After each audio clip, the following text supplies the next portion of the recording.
Hi, welcome to Paint and Create. Today I'm going to do a tutorial on how to create a DIY faux quartz look on any solid substrate like wood or laminate. I'll be doing it on a wood piece and hopefully you'll give it a try and put your own spin on it. Here's my client's old baker's rack that they want to cut the top off and use as a serving table. And this is the current top, a scratched up piece of wood. It also had 2 holes to drill into the baker's rack, so I'll be filling those.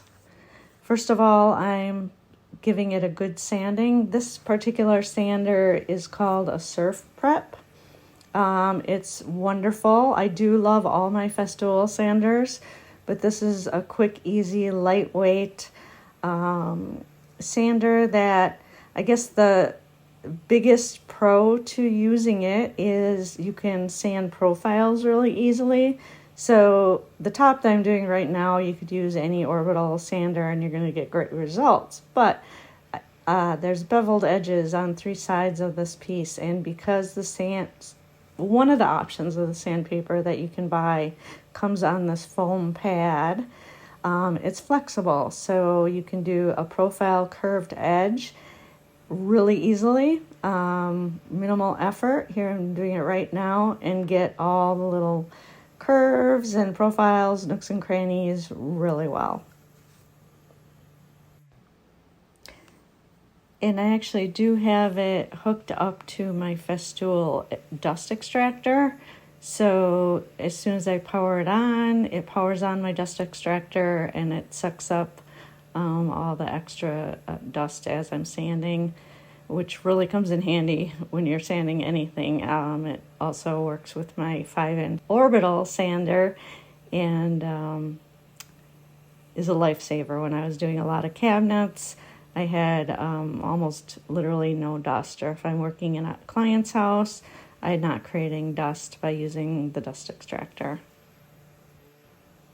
If you were to do this technique on a laminate counter, you would want to degrease it, clean it really well, and then use a good adhesive primer.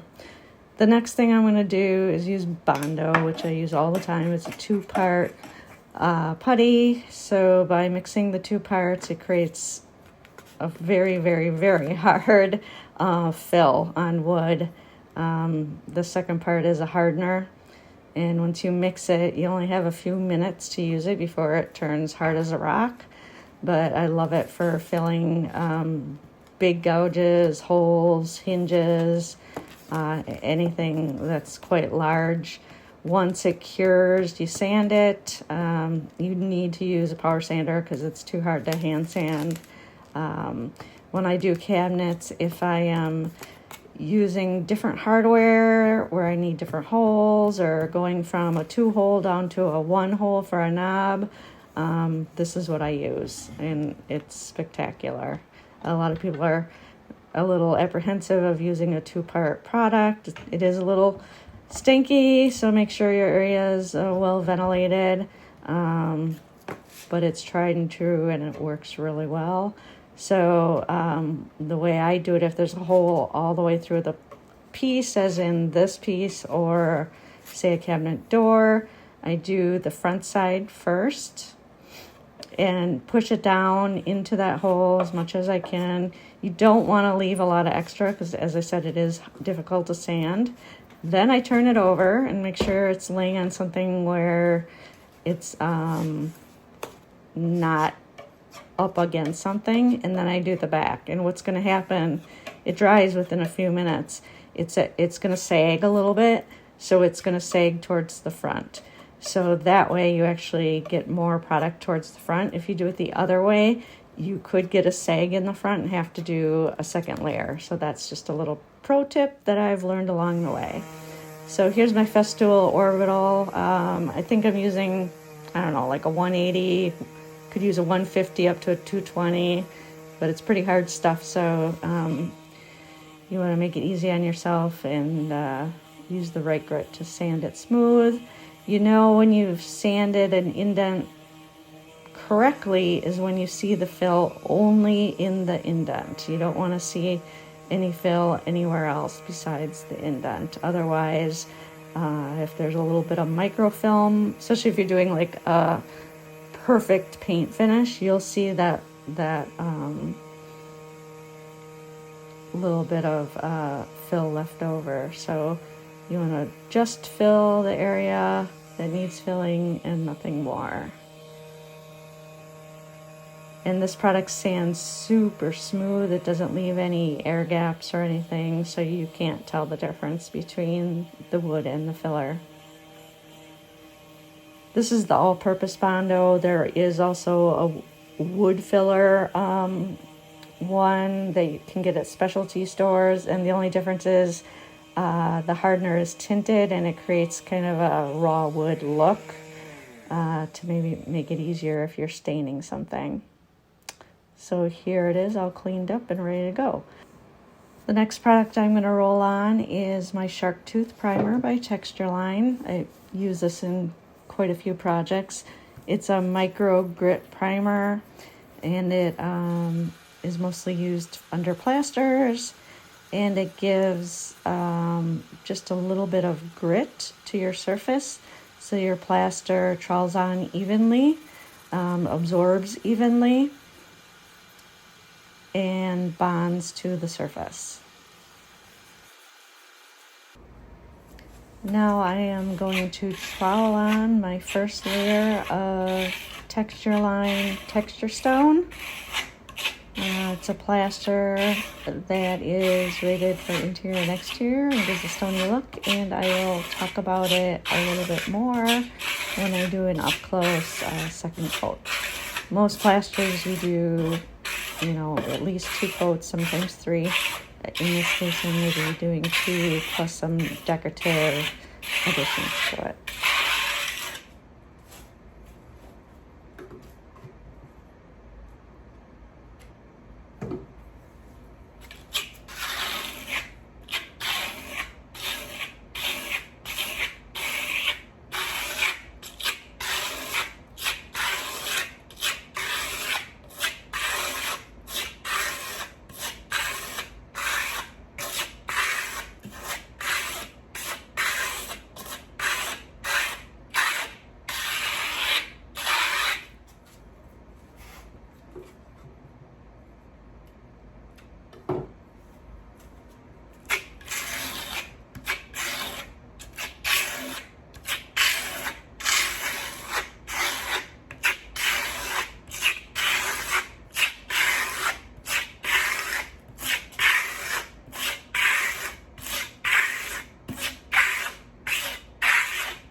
Okay, I'm going to put my next layer of the untinted texture stone on. I'm going to brush, you really can't see, but there's a beveled edge on the front and the 2 sides. You're looking at the back and the top here. So bear with me while I brush on the sides.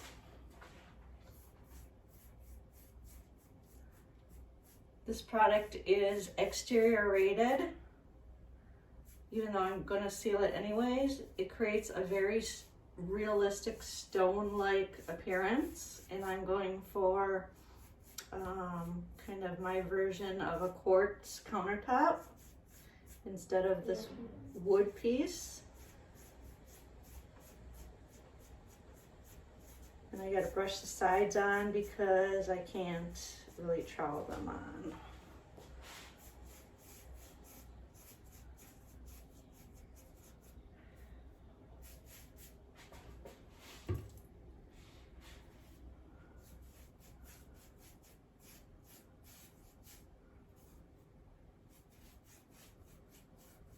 This is such a versatile plaster. This is the one, if you go back in my videos and watch my faux wood graining, this is the one I used to create my barn doors. It's just super durable, super versatile, interior and exterior rated, hard as a rock when it dries, can be tinted. Really good product. I love any product that, I mean, the store will tint to an exact color for you, but I love any product where I can buy it untinted, like a whole gallon, and tint as needed, because then I don't end up with a million different colors in my inventory that I'll, you know, maybe never use again. So products that can be tinted are much more versatile and cost effective.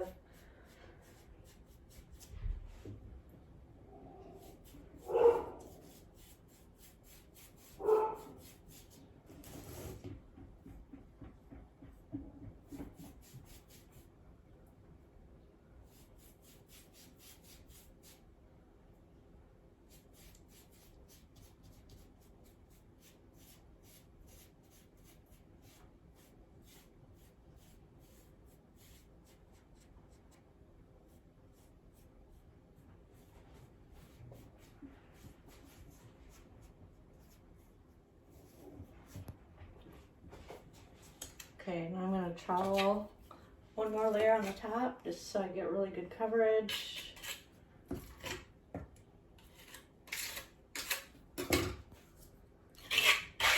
And you don't want to use a lot of product. You want to trowel on really kind of tight.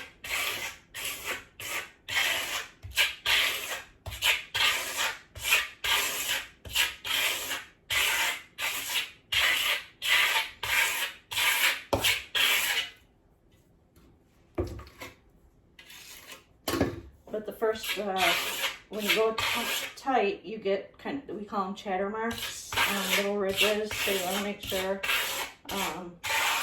you're putting on enough layers and going thick enough to lose those chatter marks.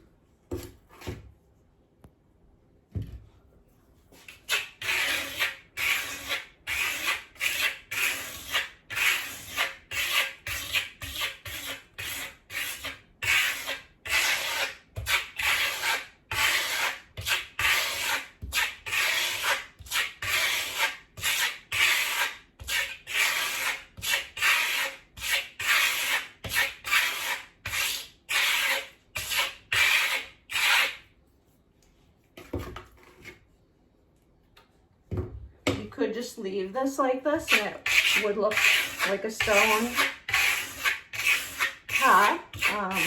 You could do it like on a planter to give it a stony aged look. But we're gonna do some fun stuff right on top of the wet.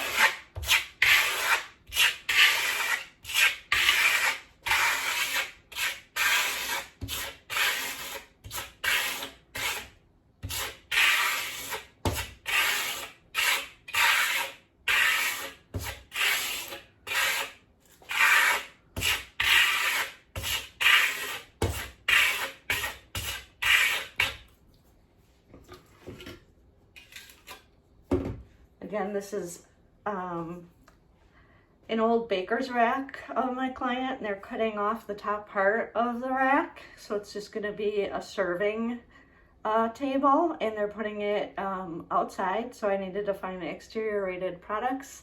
and she wanted the wood to look more like a quartz or stone surface. Something just to freshen it up.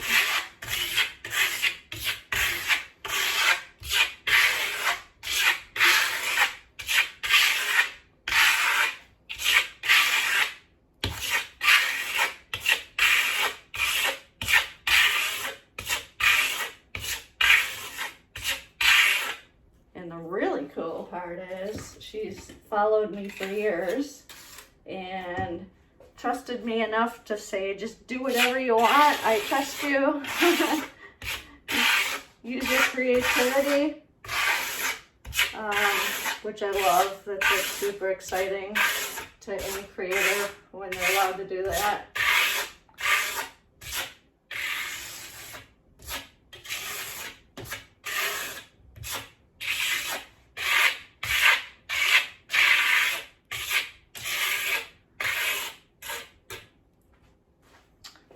Okay.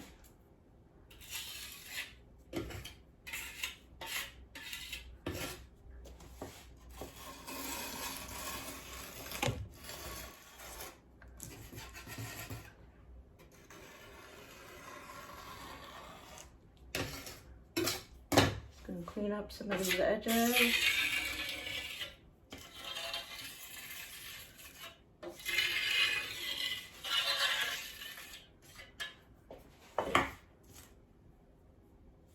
Okay, for my next step, I took the same product and I wanted to create kind of a creamy beige. She has a rug that has some white in it, but her beautiful lawn furniture is more of a beige.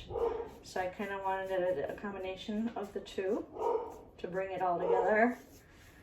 So I put a little brown tint and a little yellow ochre in my texture stone, and created kind of a light beige color. So what I'm gonna do,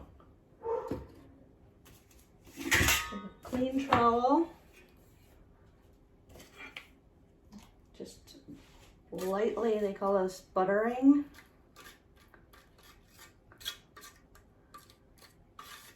Just not a lot, just kind of keeping it thin.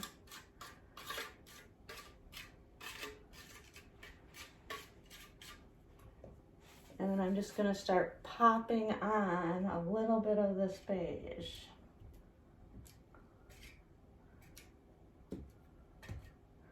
And I want to move my trowel kind of randomly.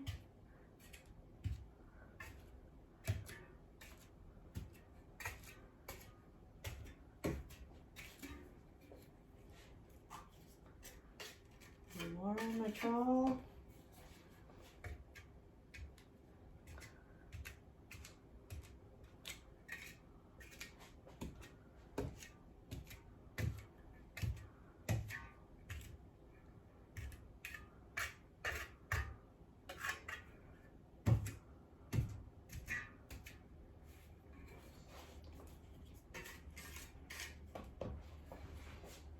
I promise you this is not the last step. It looks kind of weird.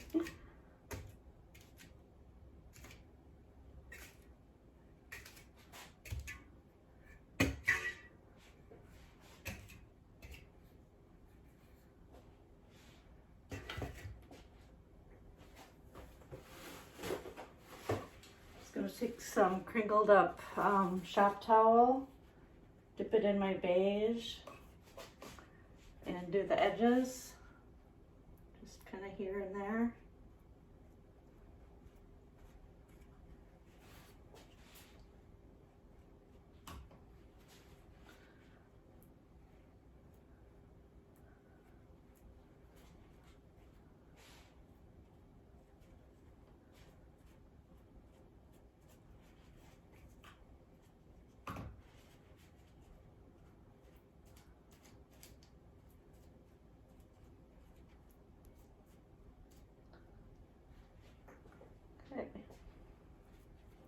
You don't want the peaks too high, So now I'm gonna let this sit. I don't want it to completely dry because I need it to be still somewhat wet for the next step. So I'm gonna let it sit for about 20 minutes. And then I am going to smooth out some of these peaks and then add a little bit of glitz and glam, but in a subtle way. So I'll be back in 20.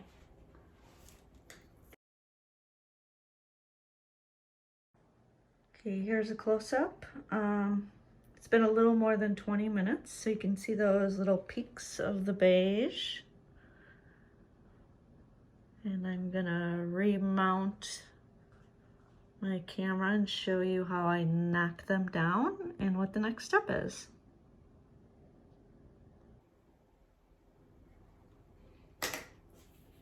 Okay, so while everything was somewhat drying, I cleaned all my trowels and tools, and because these are water-based products, they clean up really easily as long as you clean them the day you're working with them.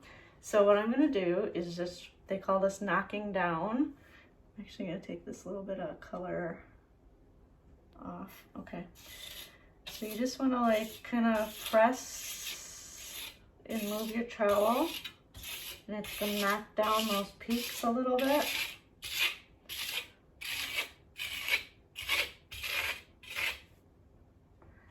And as because it's still somewhat wet, your trowel's gonna get some wet product on it. You wanna wipe that off kind of as you go.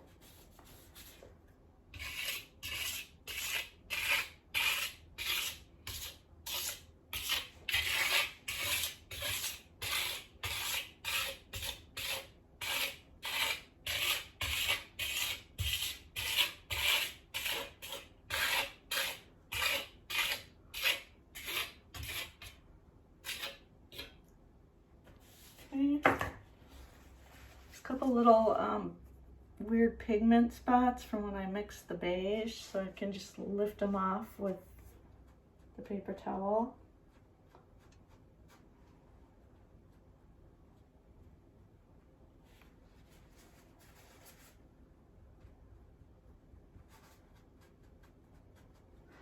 Then I want to flatten those little ones I did along the edge.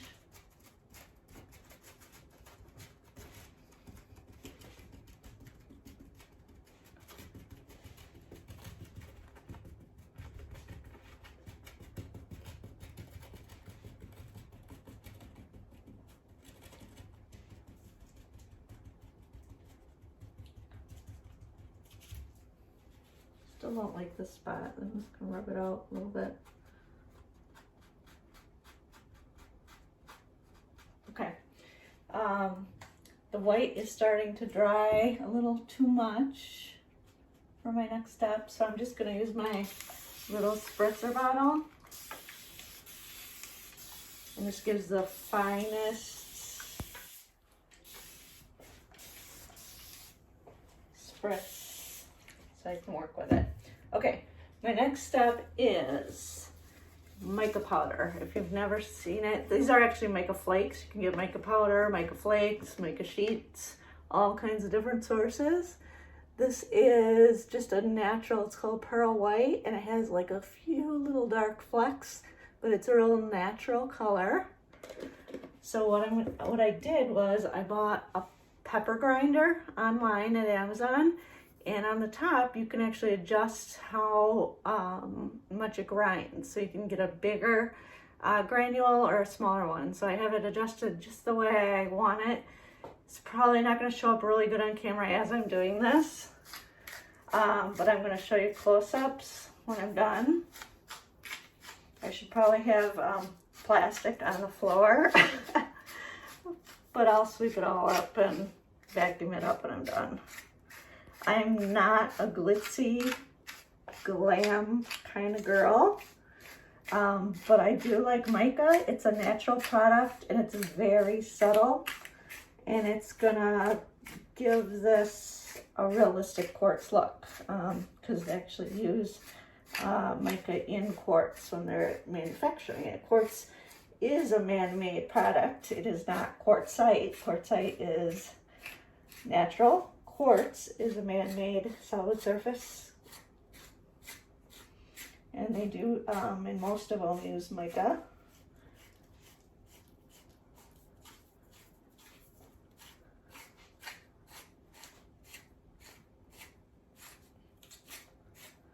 But this pepper grinder was my idea, and I gotta say, I think it's kind of brilliant because it's hard to get mica to go evenly on your surface.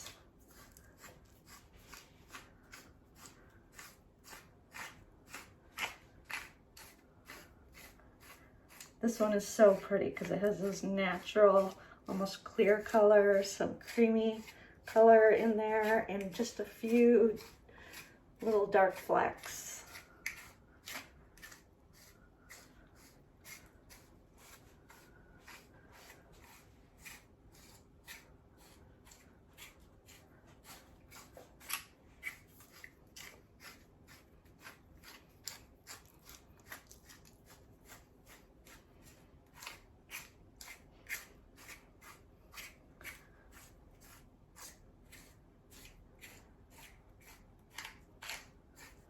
Okay, the next thing I'm going to add is, this is actually a sand, a vase filler, sand to fill vases, and it's kind of clear white, and it has, again, a few little dark bubbles in it, and it's going to just embed in the plaster.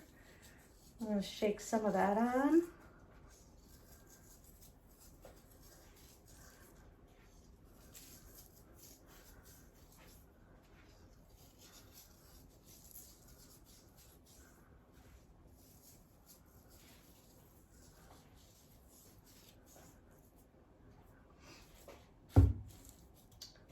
I'm going to spritz it again, just to keep everything down.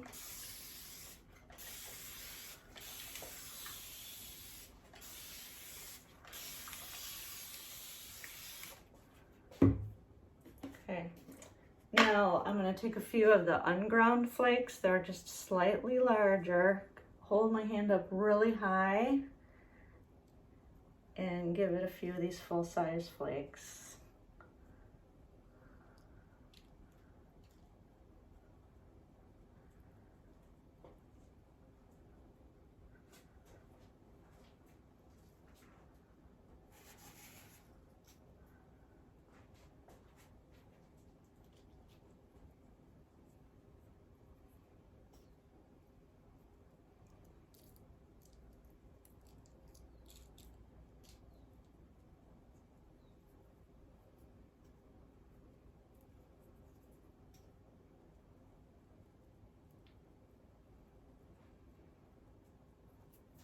Okay, last step, I have some extra fine glitter. It barely shows up because it's so fine.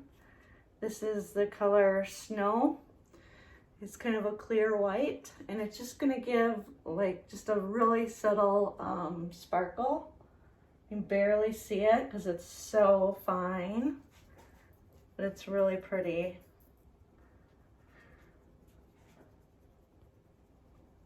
I've seen a lot of people do countertops using epoxy pours, and I'm just not a fan of epoxy because I really truly believe that it will yellow over time. And it's a mess to work with. I'm always watching videos of people having trouble with it. It's expensive. And I just watched a video this morning of a woman that bought a really reputable brand of it, did it all of her kitchen island with it. It took her forever, spent a lot of money on it, and it showed every little stain, every coffee cup, ring, juice, carrots, everything, and she couldn't get it off of the epoxy.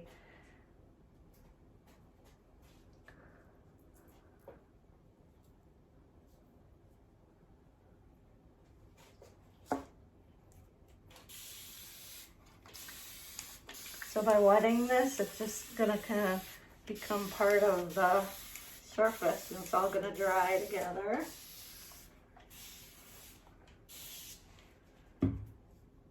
I'm gonna leave it for a few minutes and I'm gonna come back and do one more step.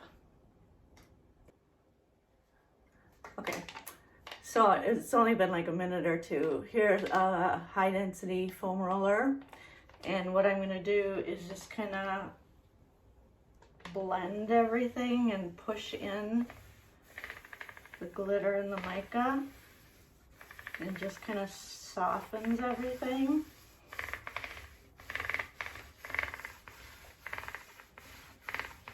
I don't know if you can even see it on camera, but it definitely softens the beige into the white a little bit.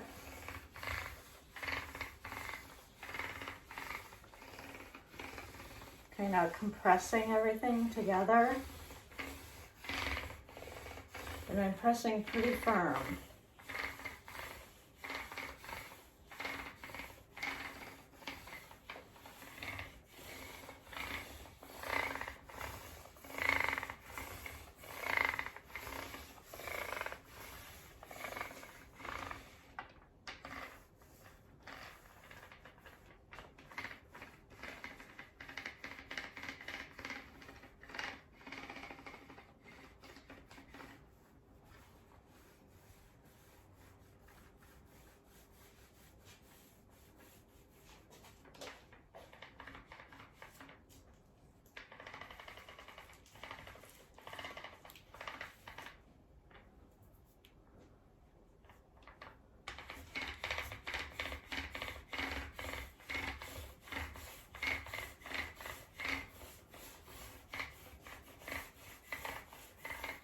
The compressing really makes a difference. It's really fun to see it evolving. Looks like, well, what it is, many embedded layers.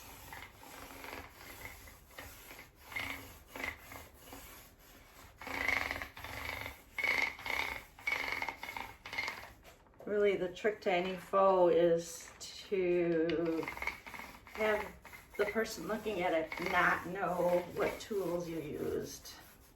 And that's a successful faux.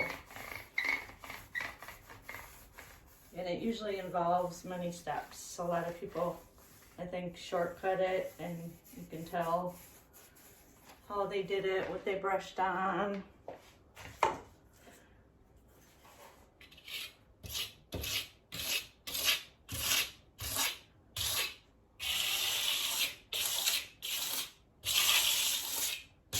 I'll show some close-ups when it dries, but it truly looks like a stone surface. It's that stony texture, complex colors, but subtle.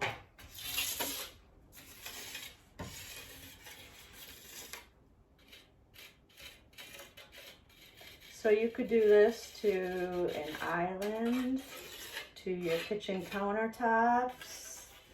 You could do it to a coffee table. I mean, pretty much anything.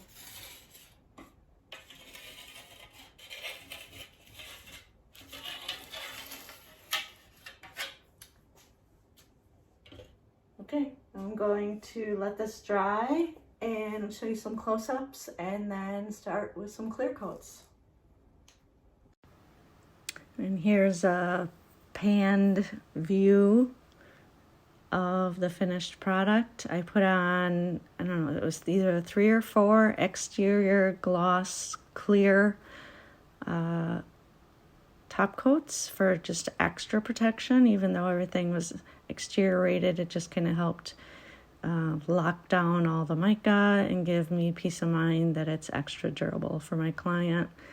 It's really hard to capture the brilliance and the sparkle. It's just really subtle and really pretty in person, and really almost impossible to catch it on video.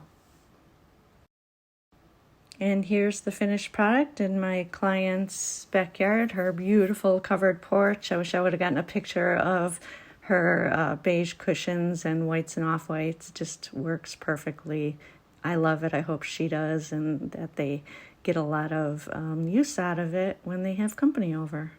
Thanks for watching. I hope you give this a try, and again, put your own spin on it. If you like this video and want to see more from Paint and Create, like the video and subscribe to the channel. Thanks for watching.